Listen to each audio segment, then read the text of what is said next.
ആറാം ക്ലാസ്സിലെ ഇംഗ്ലീഷിൻ്റെ 2023-24 വർഷത്തെ ഓണപ്പരീക്ഷയുടെ ക്വസ്റ്റ്യൻ പേപ്പറാണ് നമ്മൾ ഇന്നിവിടെ ഡിസ്കസ് ചെയ്യാൻ പോകുന്നത്. അപ്പോൾ അതിൻ്റെ തുടക്കത്തിൽ തന്നെ എഴുതിയിട്ടുണ്ട് 15 മിനിറ്റ്സ് കൂൾ ഓഫ് ടൈമാണ് ആദ്യത്തേത്. Read the questions carefully before answering dum. Question answer എഴുതുന്നതിന് മുമ്പ് ക്വസ്റ്റ്യൻസ് വായിച്ച് മനസ്സിലാക്കുക. Activity first is compulsory. ഒന്നാമത്തെ ആക്ടിവിറ്റി നിർബന്ധമാണ്, എല്ലാവരും ചെയ്യണം. Attempt any 4 activities from activity 2 to 6. പിന്നീട് രണ്ടാമത്തെ ആക്ടിവിറ്റി മുതൽ ആറാമത്തെ ആക്ടിവിറ്റി വരെയുള്ളതിൽ ഏതെങ്കിലും 4 എണ്ണം ചെയ്താൽ മതി. അപ്പോൾ നമുക്ക് ആദ്യത്തെ ആക്ടിവിറ്റി നോക്കാം. അത് റീഡിങ് കോംപ്രിഹെൻഷനാണ്. ഒരു പാസേജ് തരും, അത് വായിച്ച് മനസ്സിലാക്കിയിട്ട് അതിനെ ബേസ് ചെയ്തിട്ടുള്ള 5 ക്വസ്റ്റ്യൻസ് താഴെ തന്നിരിക്കും. ആ ക്വസ്റ്റ്യൻസിന് നിങ്ങൾ ആൻസർ എഴുതണം. ആ ആൻസർ എപ്പോഴും പാസേജിൽ തന്നെ കാണും. അപ്പോൾ പാസേജ് ഒരു 2-3 തവണ വായിച്ച് മനസ്സിലാക്കിയതിന് ശേഷം മാത്രം ക്വസ്റ്റ്യനിലേക്ക് നോക്കുക. വായിക്കാം. Aranya is a big forest. All animals lived there. Pappu the elephant lived here with his parents. Everyone loved Pappu. Aranya എന്ന് പറയുന്ന ഒരു വലിയ ഫോറസ്റ്റാണ്. അവിടെ ഒരുപാട് തരത്തിലുള്ള ആനിമൽസ് ജീവിച്ചിരിപ്പുണ്ട്. പപ്പു എന്ന് പറയുന്നത് ഒരു കുഞ്ഞ് എലിഫൻ്റാണ്. അവൻ അവൻ്റെ പേരൻസിൻ്റെ കൂട്ടത്തിൽ താമസിക്കുന്നു. എല്ലാവർക്കും അവനെ ഇഷ്ടമാണ്. One sunny morning Pappu went in search of food. Suddenly he saw a group of hunters. They were setting up traps to catch animals. ഒരു ദിവസം, ഒരു സണ്ണി മോർണിംഗ് എന്ന് പറഞ്ഞാൽ നല്ല സൂര്യപ്രകാശമൊക്കെയുള്ള നല്ല പ്രകാശമുള്ള ഒരു ദിവസം, അപ്പോൾ ഫുഡ് തപ്പി രാവിലെ കാട്ടിലൂടെ നടക്കുകയായിരുന്നു. ആ സമയത്ത് ഒരു ഗ്രൂപ്പ് ഓഫ് ഹണ്ടേഴ്സിനെ കണ്ടു, അതായത് ഒരു കൂട്ടം വേട്ടക്കാരെ കണ്ടു. അപ്പോൾ അവർ ഈ മൃഗങ്ങളെ പിടിക്കാൻ വന്നതാണ്.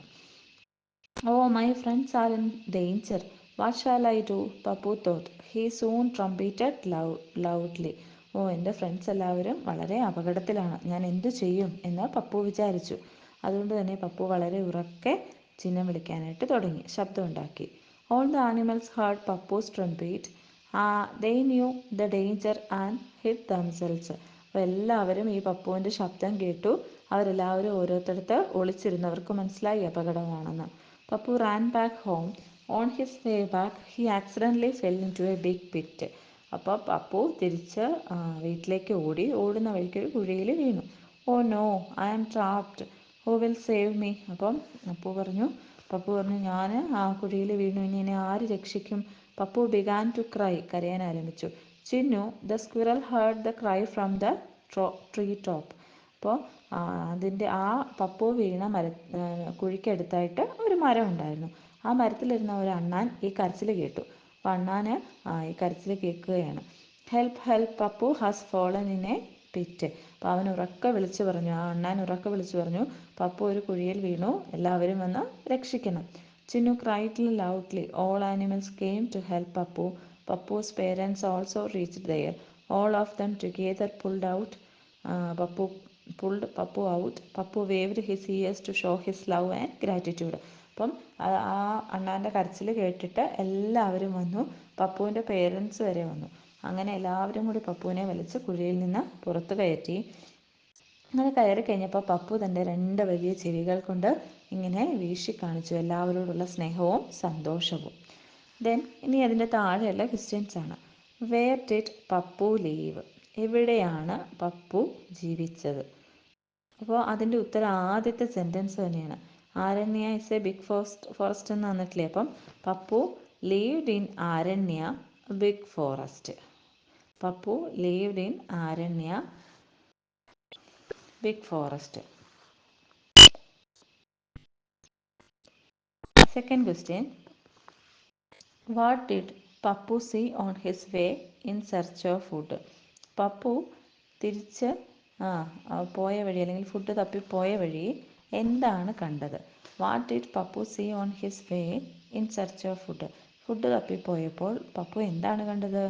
A bench of bananas, a group of hunters, a river flowing. എന്താ കണ്ടത്? A group of hunters. Third question. What happen to Pappu on his way back home? Pappu തിരികെ വീട്ടിലേക്ക് പോയപ്പോൾ എന്ത് സംഭവിച്ചു? He accidentally fell in to a pit, അല്ലെങ്കിൽ fell in to a pit എന്ന് മാത്രം പറഞ്ഞാലും മതി. He accidentally fell in to a pit. Fourth question. Find out the words from the passage That means a loud sound made by an elephant. ഒരു elephant ഉണ്ടാക്കാൻ പറ്റുന്ന ഒരു വലിയ ശബ്ദം. ആ ശബ്ദത്തിന് ഒരു വാക്ക് ഈ പാസേജിൽ തന്നിട്ടുണ്ട്. ആ വാക്ക് ഏതാണെന്ന് നമ്മൾ കണ്ടുപിടിക്കണം. ഏതാണ്? Trumpet. Trumpet. Fifth question. At the end of the story Pappu was. അവിടെ 3 സ്മൈലി തന്നിട്ടുണ്ട്. അപ്പം ആ സ്റ്റോറിയുടെ അവസാനം പപ്പു എങ്ങനെയായിരുന്നു, പപ്പുവിൻ്റെ ആ മുഖത്ത് വിരിഞ്ഞ ഭാവം എന്തായിരുന്നു എന്ന് നമ്മൾ ഈ സ്മൈലി സെലക്ട് ചെയ്യണം. അപ്പോൾ അതിൽ ആ നടുക്കത്തേതാണ് ബി, ഹാപ്പി എന്നുള്ളതാണ് അതിൻ്റെ smiley.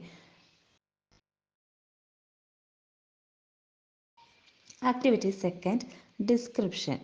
Hope you remember Apu in the story making a mango pickle. It was Apu's birthday. Amma thought of making some fruit salad. Let's help her prepare it. അപ്പം നിങ്ങൾ making A mango pickle എന്ന സ്റ്റോറിയിലെ അപ്പുവിനെ മറന്നിട്ടുണ്ടാവില്ല. അപ്പോൾ ഇന്ന് അപ്പുവിൻ്റെ birthday ആണ്.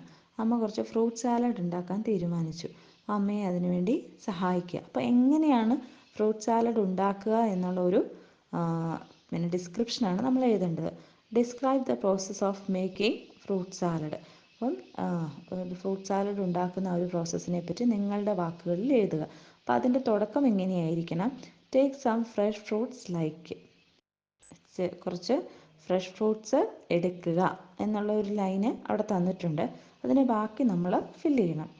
Take some fresh fruits like grape, apple, orange, strawberries etcetera. Wash the fruits. Then cut the fruits into small sizes. Combine the fruits in a mixing bowl. Add some dry fruits to the mix. Add 2 or 3 spoons of honey to it. Then mix well. Now the fruit salad is ready. ഞാൻ ഇത്രയാണ് എഴുതിയിരിക്കുന്നത്. അപ്പോൾ അവനവൻ്റെ വാക്കുകളിൽ fruit സാലഡിനെ പറ്റി describe ചെയ്യാനാണ് പറഞ്ഞിരിക്കുന്നത്. Activity 3. Rearrange the events. Some events of the story Cinderella are given below in a jumbled order. Arrange the sentence in the correct order. അപ്പോൾ ഇവിടെ സിൻഡ്രല്ല സ്റ്റോറിയിലെ കുറച്ച് ഇവൻറ്റ്സ് തന്നിട്ടുണ്ട്. അത് തെറ്റിച്ചാണ് തന്നിരിക്കുന്നത്. ഓർഡർ കറക്റ്റ് അല്ല. നമ്മളോടത് കറക്റ്റായ ഓർഡറിൽ എഴുതാനാണ് പറയുന്നത്. ഇവിടെ തന്നിരിക്കുന്നത് ഇതൊക്കെയാണ്. The fairy godmother made a red coach for Cinderella. The fairy changed the lizards into footmen. Cinderella's sisters joined the ball. Cinderella reached the ball dressed in wonderful clothes. All mice were turned into 6 white horses. Fairy touched Cinderella with her magic wand and the rags changed into beautiful clothes. ഇനി നമ്മളതിനെ correct ഓർഡറിലാക്കണം. അപ്പം നമ്മൾ text book കറക്റ്റായിട്ട് വായിച്ച് നമുക്ക് അറിയാമെങ്കിൽ മാത്രമേ ഇത് നമുക്ക് കറക്റ്റ് ഓർഡറിലാക്കാനായിട്ട് സാധിക്കുകയുള്ളൂ. ഇതിന് ആൻസേഴ്സ് ഇങ്ങനെയാണ്. Cinderella sisters joined the ball. Cinderella's sisters joined the ball. സിൻഡ്രല്ലയുടെ സഹോദരിമാർ ആ ബോളിൽ ജോയിൻ ചെയ്തു. 2. The fairy good mother made a red coach for Cinderella. സിൻഡ്രല്ലയ്ക്ക് വേണ്ടിയിട്ട് ഒരു റെഡ് കോച്ച് ഫെയറി ഉണ്ടാക്കി.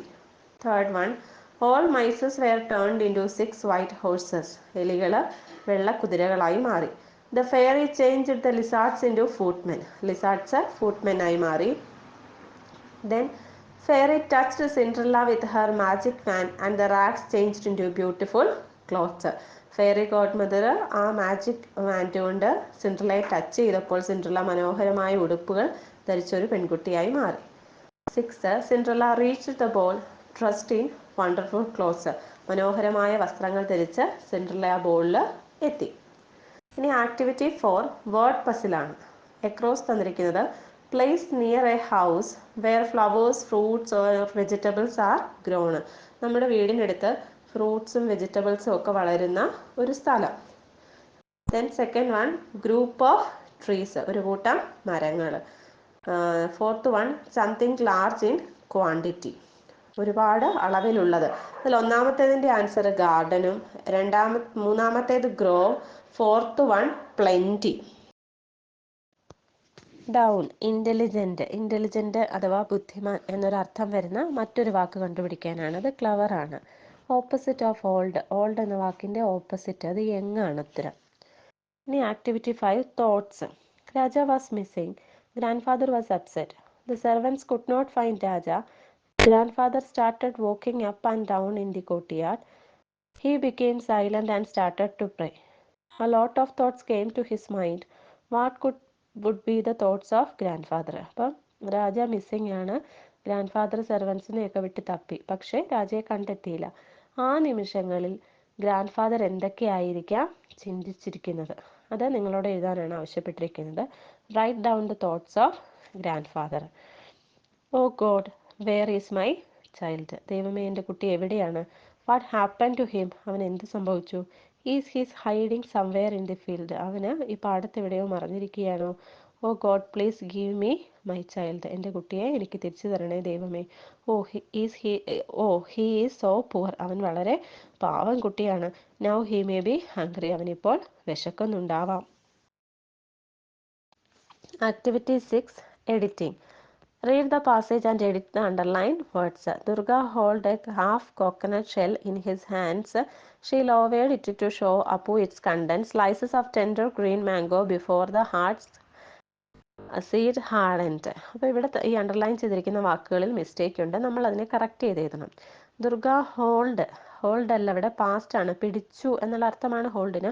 അപ്പോൾ പിടിച്ചിരുന്നു എന്ന് വരുമ്പോൾ ഹെൽഡ് ആണ് അവിടെ വരിക. അപ്പം Durga held A half coconut shell in his hands. അപ്പം ദുർഗയല്ലേ പിടിച്ചിരുന്നത്, അപ്പോൾ ഹിസ് ആണോ അവിടെ വരിക? അല്ല, ഹെർ ആണ് അവിടുത്തെ കറക്റ്റ് ആയിട്ടുള്ള answer. She lowered it to show Appu its contents. അപ്പം നമ്മളോട് ആ പാഠപുസ്തകത്തിൽ പറയുന്നുണ്ട് അപ്പുവിനെ കാണിക്കാൻ വേണ്ടിയിട്ട് ദുർഗ കൈ താത്തു പിടിച്ചു എന്ന്. അപ്പോൾ ആ സെൻറ്റൻസ് ആണത്. ഇറ്റ് ടു ഷോ അപ്പു എന്നതൊരു പേരാണ്, അപ്പോൾ അവിടെ ക്യാപിറ്റൽ എ ആണ് വരേണ്ടത്. Then slices of tender green mango, അവിടെ സ്പെല്ലിങ് തെറ്റാണ്. TENDER ആണ് വരിക.